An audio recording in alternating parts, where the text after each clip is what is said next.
Early in December, the MacIver Institute hosted a lunch for Governor Scott Walker to discuss his new book, Unintimidated. He talked about how liberals have a distorted view of fairness. Our opponents think and talk with their heart. That's why they win a lot of the battles.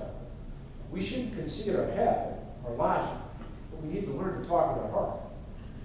And one of the areas that drives me crazy is with this president, he seems, at least in the past, up until the failures of Obamacare, he's kind of won the fairness battle. You know, everybody should get their fair share. We're doing this fair for all Americans. Well, that's not an exclusively a liberal or Democrat argument. We can win that fairness fight as well. When you think about some of the examples that I didn't raise until later in the fight. Probably should have done up front, but I was so focused on fixing things, I just got in office and started working on them instead of reminding people why we need to do what we ultimately did.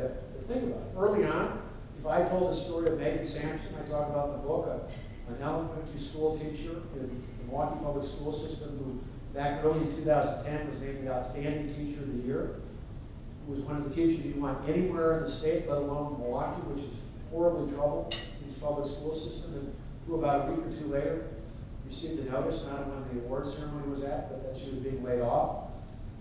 Why? Because in the old system of collective bargaining, the last hired is the first fired, the last in is the first out. I think if I told that story earlier on, more people would say, you got to fix it. That's not right, that's not fair.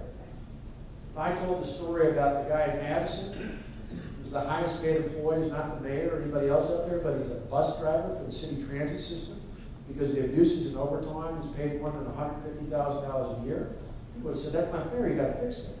If I told the stories about correctional officers in state prisons who are able to call in sick on their own shift and then come in the next shift and work overtime because of the contract out there, most people would have said, Governor, you got to fix that. That's not fair.